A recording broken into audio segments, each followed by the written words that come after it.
Lightbearers, Treasure in Fragile Vessels. Take 1, by Elliot Dillon. Speaker, Chapter 3. Though he was frustrated with the girl, her suggestion rang true for him, and right after she disappeared he headed home. Unsure of what he was really looking for, he pulled out his book of light and began to study it. Coming to rest on the praise book, he came to the 119th section, in which the author expounded on his love and need for the source's tablets in his life. Recalling how the speaker had said the source had done away with the tablets, he read how the praises stated they were forever. I have known since times of old that you have founded your tablets forever. Then the writer stated it again a few lines down. Your word is light, and every one of your righteous tablets endures forever. While the speaker had claimed that only a few of the tablets were to be kept, Elijah read, You have laid down tablets that are to be fully obeyed. The line reminded him of another passage which he looked up next. He who keeps the whole of the tablets, but stumbles in breaking one, is guilty of all. A line in his book led him down to another passage which added, He who teaches others to break one of the least of the tablets shall be called least in the kingdom. Under the verse, Elijah had written long ago, They shall be called least in the kingdom, but that does not mean that they will be there. Because to break even one of the tablets is to stand in darkness, and those in darkness will not live with the source when he comes again. The thought chilled him, as he thought of all those who had cheered when they saw the speaker destroy the tablet. The next day, he was still feeling cold from the experience when his friend ran up to him. What happened to you? You missed a really good message. Sorry, I just wasn't feeling it. Not being fazed for long, Fred informed him of what he had missed. He said there was new light for us to embrace, and then when the source comes, he will shed that light upon us. Elijah felt a tingling spread across his body, like the sensation of an oncoming lightning bolt. The feeling made him uneasy as he noted the shine in his friend's eyes at the excitement of what he believed to be coming. His look reminded Elijah of the face of those in the sanctum, their eager faces upturned to the message, a message which would free them from the life the source wanted for them. Even after only spending an evening studying, Elijah could see the danger in the man's words. It worried him to think of the real purpose of such a message and what it would entail for those looking for a light outside of the one provided by the source. Hey, you listening? His friend pulled him out of his contemplation as he shot him an annoyed look. What is up with you lately? Sorry, I've got a lot on my mind. As Fred went back to talking about the sermon, Elijah caught sight of something in the corner of his eye. Though he was still at school in the middle of the day, there she was, watching him as if she belonged there. Excuse me for a minute. Leaving his friend behind, he hurried over to the girl. I read the book like you said. She gave him a look that told him she wanted him to go on. I'm not really completely sure, but I think that what that guy was teaching last night is dangerous. She looked excited by his conclusion as she nodded. She motioned for him to go on. I was reading the 119th praise, and then I read this letter to a light sanctum that talked about the commands, and it made me think that what I've known about them might be wrong. Reaching into his pocket, he pulled out a list he had made a long time ago. I found this list I made, which contains the characteristics the source shares with his tablets. Both are good, holy, just, perfect, full of love, righteous, true, pure, spiritual, unchangeable, and eternal. He looked up at the last word. That man was saying the tablets have been done away with, but everything I read last night completely contradicts that. If the source is unchangeable, why would he suddenly do away with something that has been in effect since the beginning of time? But I'm not completely sure I'm understanding it all correctly. How do I know what the real light is? With the brightest smile he'd ever seen, she held out her hand to him as if to say, Come with me and I'll show you. And though he didn't completely understand why, he took her hand and let her lead him from the school and away from his previous life. Dreamer, Chapter 2. Ezekiel felt himself falling, then pain, as he hit back against the floor with a force that knocked the breath out of his lungs. In that moment, he wished he had stayed in bed where he was safe and warm. Just when he thought things couldn't get worse, his rescuer fell on top of him, her elbow hitting right against his abdomen as he let out a sharp grunt. Oh, sorry. As he recovered from his near-death experience, he noticed they were no longer in the park, but in what looked like some kind of concrete structure. Wherever they had landed had columns which held up the ceiling like in buildings that bore a floor above. With the dim light which came only from an opening off to the side that looked like a ramp leading up to another floor, he was barely able to see where they had landed. Wherever it was not the park, and he was sure there had never been any buildings located underneath the park, especially not ones that would be this run down. Off to his side, he saw sections of the structure had crumbled, and there were parts of the room that had collapsed under the weight of what looked like dirt. Am I underground? But how? Besides dirt, trash covered the ground, skittering across the surface by a breeze he wasn't feeling. While the floor was covered in garbage, the walls were covered in some kind of graffiti written in a text he did not recognize. It looked like some made-up text that the fantasy or sci-fi nerds at his school would have invented in order to communicate with each other than any language he'd ever seen. "Where are we?" She said something, but he could not understand her, and before he could ask her to repeat it, they both heard a sound like a rumbling engine coming toward them. Ezekiel felt the panic rise in his chest as he remembered the car. "It's back!" The girl didn't seem worried as she faced the approaching creature head-on. Turning his vision with hers, he watched as a vehicle that looked like a cross between a car and a tank rumbled down the ramp. From out of it came creatures with human bodies and faces that looked like the tiki masks that decorated his home. Rage masks is what he had called them when he was little, as they always looked to him to be in a constant state of anger. These looked especially angry with their carved-in fangs and menacing eyes which glowed with the dark light. Moving about like people possessed by animals, the rage masks made their way toward the two youths. Each had a sword in his hand, which one used to cut a nearby pillar which shifted under the loss of its support, causing dirt to sprinkle down on them like rain. That was smart, because I was especially hoping to be buried alive today. "Get behind me," ordered the girl as she brandished her own blade at the oncoming attackers. Before he could protest, she moved at the masks, moving just as swiftly as the creatures as she shifted away from their punches and then came around their attacks to deliver her own to the back of their heads. "Watch out!" called Ezekiel as he noticed a rage fighter coming up behind her. Rolling to the side, she came up in front of the attacker, hitting him square in the face with the palm of her hand so that she knocked him back. Another one came at her from the right, and she expertly ducked under his punch, delivering a blow to his side which sent him reeling back as she used her hand to push him down the rest of the way to the ground. Once all of them were crumpled on the pavement, she motioned for Ezekiel to come after her as she turned and headed toward the vehicle in which the creatures had entered. Once he was inside the car, she turned the machine on. It sounded like a creature in and of itself as it rumbled to life with a threatening growl.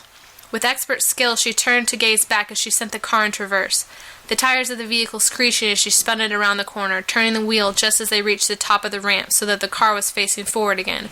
Slamming it into drive, she sent the car forward as they sped through another cement-walled building. "Who are you?" inquired Ezekiel as he gazed at her with wonderment. With a smile that gushed confidence, she replied, "You can call me Noah." Gazer, Chapter 3. The next day, as Jeremiah headed home from school, he caught sight of the strange bikers again, this time reflected in a store window. Turning, he found them to be gone, with no sign of them in either direction he looked. What is going on? "Hey, dork!" Spinning around, he was displeased to see his sister and her group of friends. They were all clicking away on their cell phones. His sister did not even raise her eyes from the device as she held out her hand to him. "What? Give me some money. I'm not an ATM." Glancing up from the phone, she gave him a look as she replied, "Could have fooled me. What does that even mean? Giving out money is all you're good for. If you're not doing that, you're just a waste of space. So, can I have some cash?" "You should have been nicer to me, and maybe I would have." Pushing past her friends, he continued down the street. He heard the sound of sneakers on pavement as his sister ran after him. "Oh, come on, Jeremiah. Don't be a stick. I was only joking." Behind them, her friends parroted her words as they added, "Yeah, she was only joking." "Seriously, Tricia, you get an allowance. Why do you need money from me?" "Because I don't have a job." "Then get one. You know I'm not old enough. Mom won't even let me get a babysitting job till I'm 15. It's no fair." "Sucks to be you." He turned away again, but she grabbed his shoulder. "Come on, I'm your sister." "Even more reason for me not to give you money." She let out a sigh that sounded as if the world was ending and she was overwhelmed by it. "This isn't fair." Ignoring her distressed expression, he continued on as he heard her call after him, "You're a jerk, Jeremiah." Hearing her calling down curses on him, he headed into his favorite martial arts store to escape her shrill voice. "Jeremiah," called the owner in greeting, "my favorite browser. You going to buy anything today?" He smiled at the old shop owner. "Not today, Mr. Yao. My mom still won't let me take lessons, so there'd be no use in buying anything." The old man clicked his tongue pityingly. "That is too bad. I know you'd be my best customer, even more so than your friend Brian. He was in earlier getting a new gi for his class." At the mention of his friend, Jeremiah turned away with a frown. "Yeah, I better go." Near the door to the shop, in the reflection of a trophy case, he saw the motorcycle pair. Turning to where they should be, he again saw nothing. What kind of drugs did they give me at that dentist's office? Speaker, Chapter 4. There was something in her eyes as she led Elijah out the door. He could not quite figure it out, but it made him want to keep following her. He did not even stop to think that he had just left school before it was over, or that he was pursuing a girl he knew nothing about.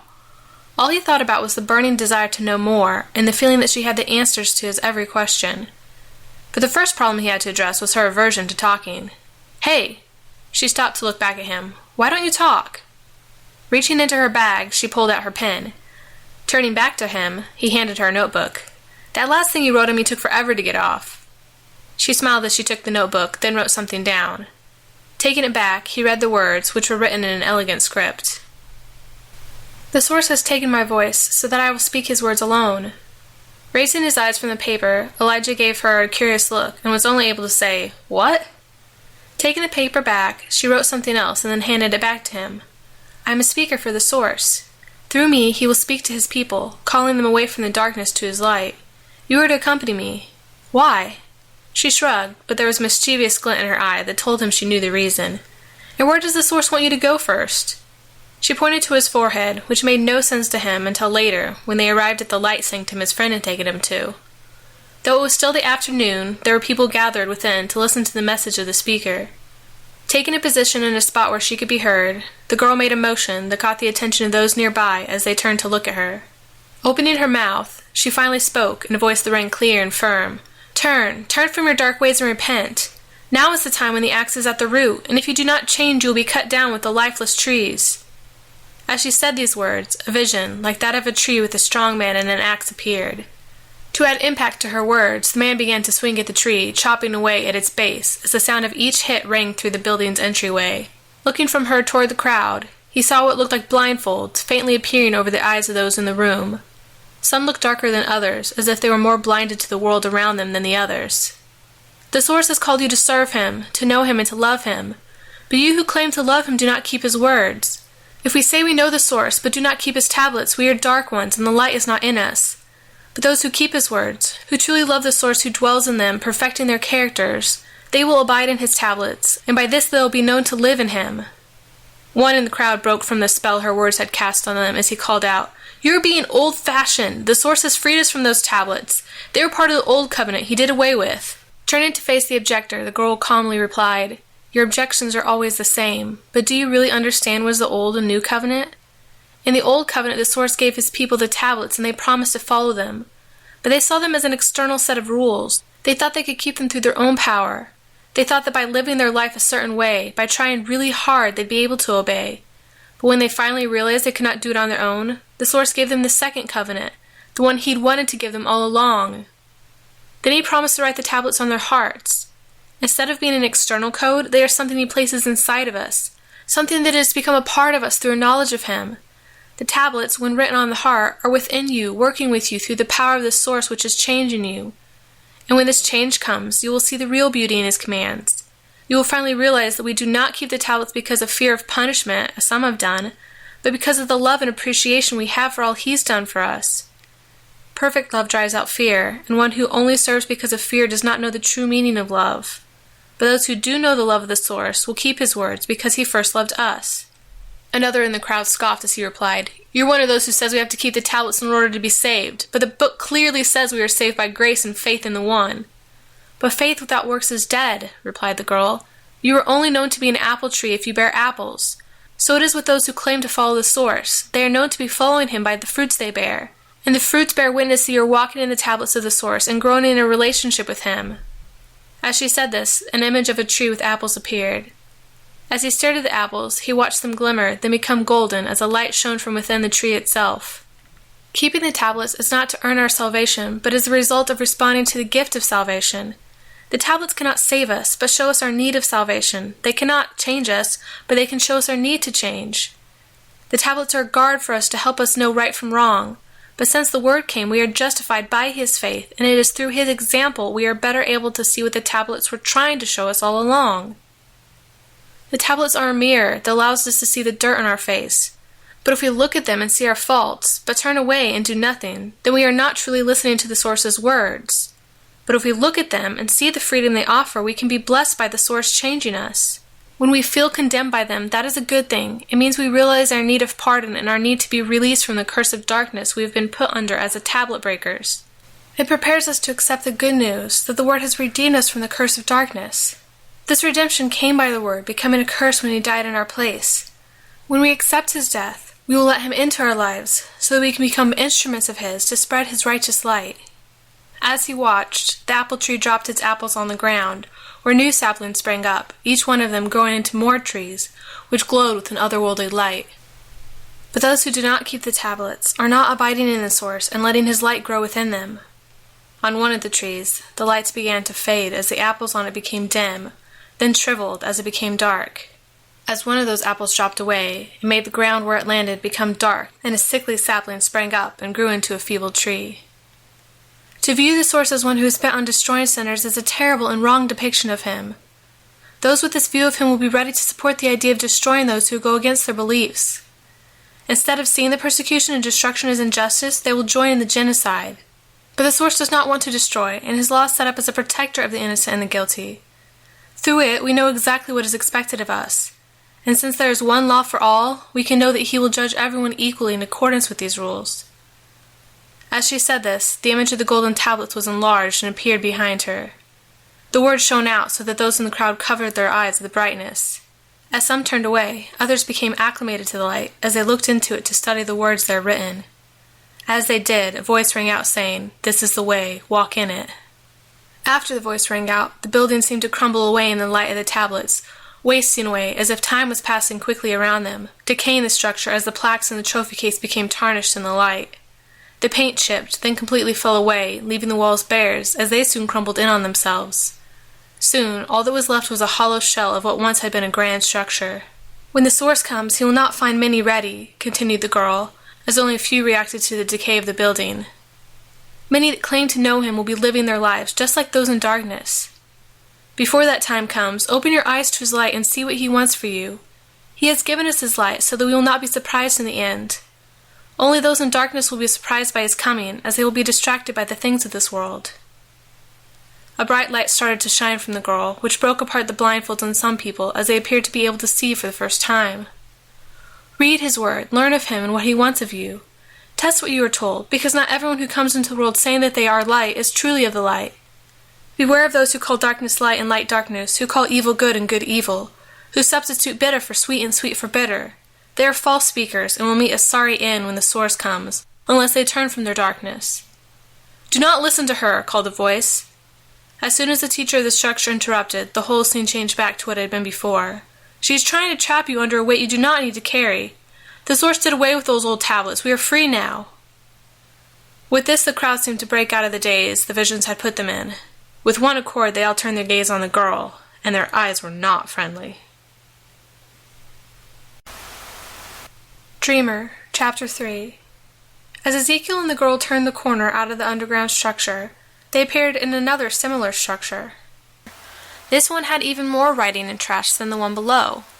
Turning yet another corner, another level of cement was revealed as he started to worry they were going to be moving like this for hours.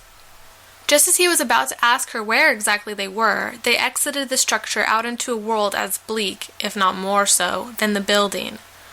As soon as he saw the world outside, he knew wherever he was, it was not home.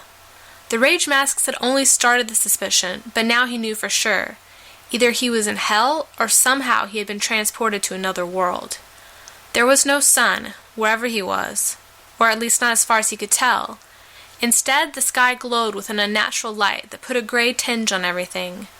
Buildings spread out before him, all collapsed and looking like they'd gone through several horrible events. Everything was in ruins, collapsed into misshapen heaps like some destroyed alien civilization. "Where are we?" Again she answered, but as before, he didn't understand what she was saying. It was like she was speaking in some language he'd never heard before. Was she an alien too? She looked like a normal human with all the same features as someone from his planet. Deep brown eyes, chestnut brown hair, which grew to the lower part of her back and had a wave to it. The only thing that he noticed that was off about her human look were her clothes. Dressed in something that looked like a cross between what a pirate and a cowboy would wear, she looked strange. red bandana with frayed edges around the neck, cowboy duster jacket with a wide belt cinched around the middle, a pair of suede chaps with black and red striped parachute pants underneath. It was basically just an outfit made up of a hodgepodge of fashion accessories, as if she couldn't decide whether she'd rather be a pirate or a cowboy. The strange ensemble was finished with a pair of cuffed half-high boots, which went more with the pirate theme than the cowboy, and had a set of buckles that wrapped around the boots near the base.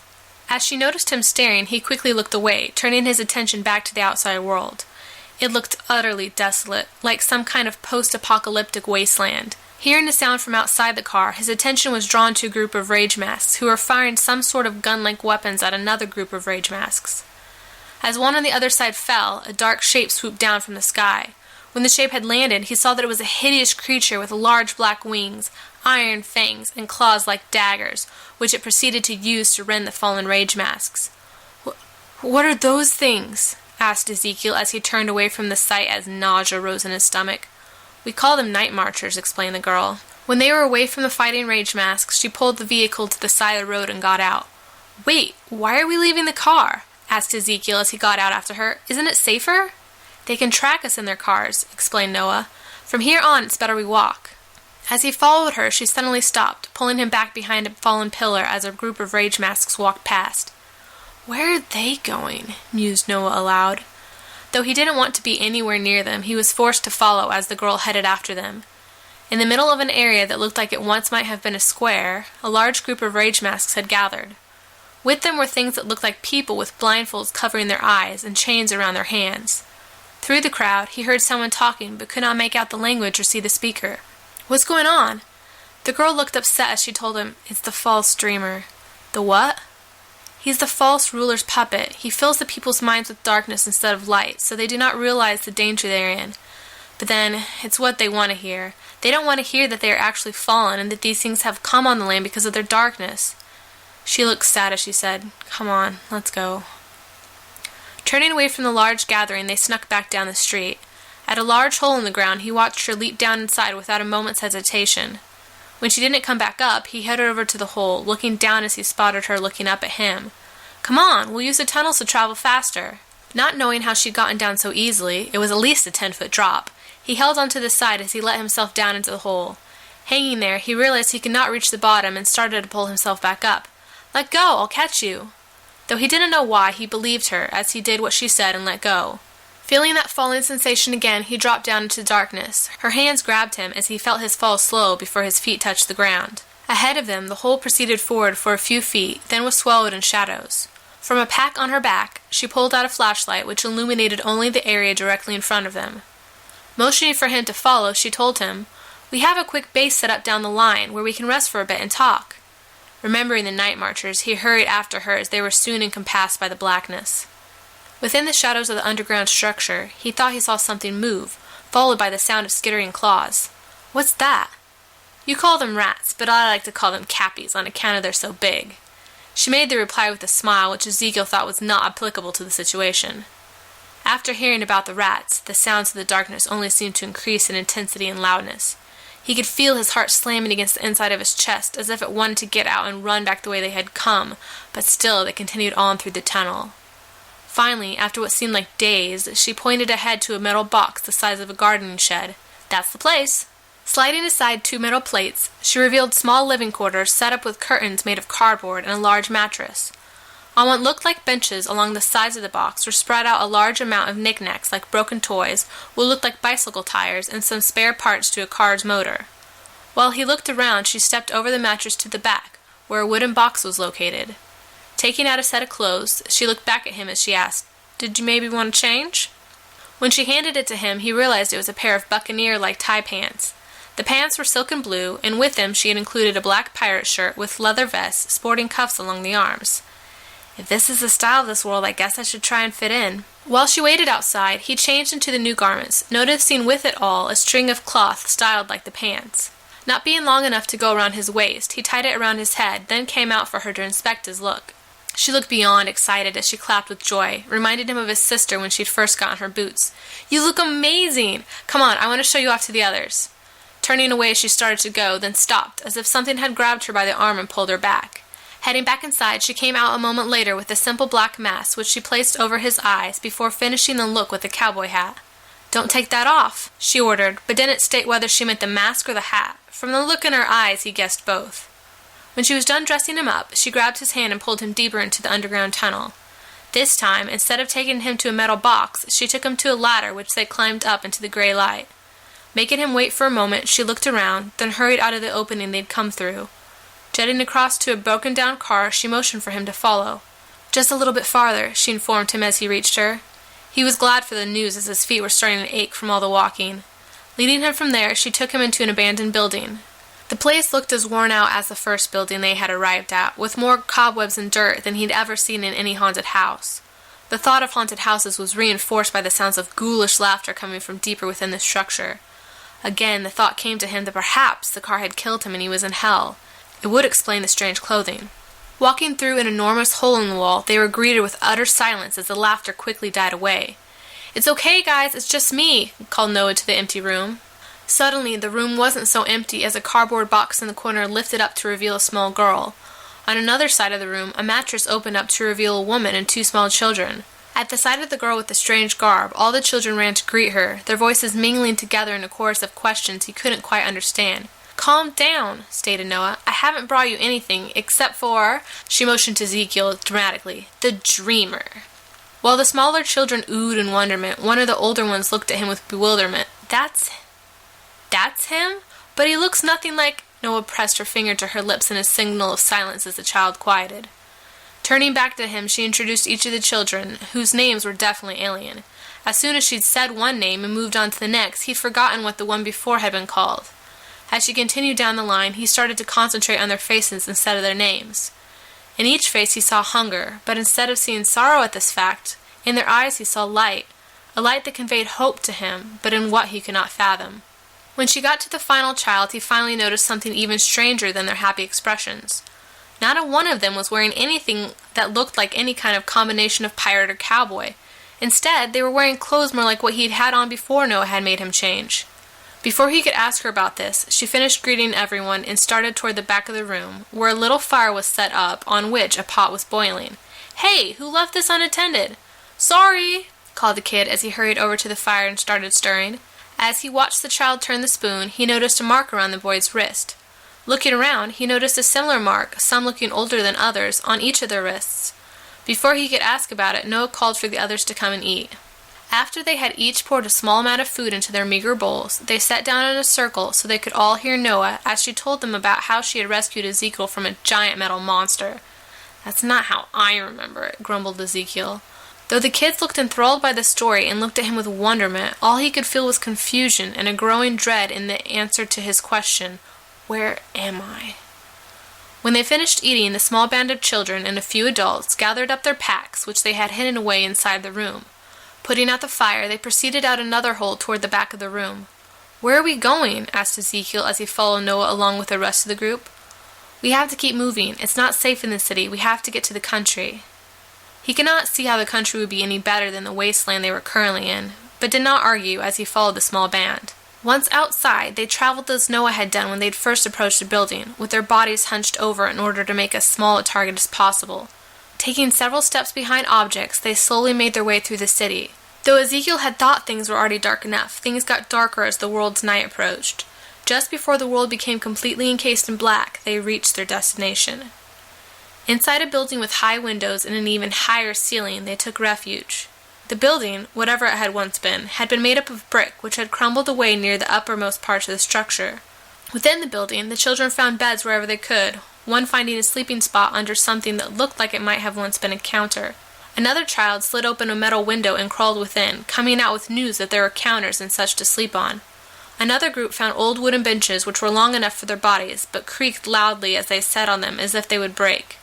Once they had all found a sleeping spot, they said their goodnights and got as comfortable as possible. Though he was tired himself, he was not able to fall asleep as he tossed back and forth on the pedestal that was his bed. Noticing his discomfort, the child who had questioned his looks offered him his pack to use as a pillow. "I don't think that's going to help." As the boy took back his pack, Ezekiel noticed again the mark on his wrist. "What is that?" "It's just a reminder of our past life," replied the boy. "At least, that's what Wheels always said." "Wheels?" The boy looked back where Noah was sleeping before replying. He was kind of our leader. He took care of us and made sure we were safe. Where is he now? The boy let out a tired sigh as he replied, He was captured by the false ruler. Who? Noah calls him Kuka. He's the guy that lives in the castle. I don't understand any of what you're saying. The boy looked thoughtful for a moment, then explained, Basically, the false ruler is the guy who made a bad situation even worse. Because of him, a lot of people with the light fled into the country.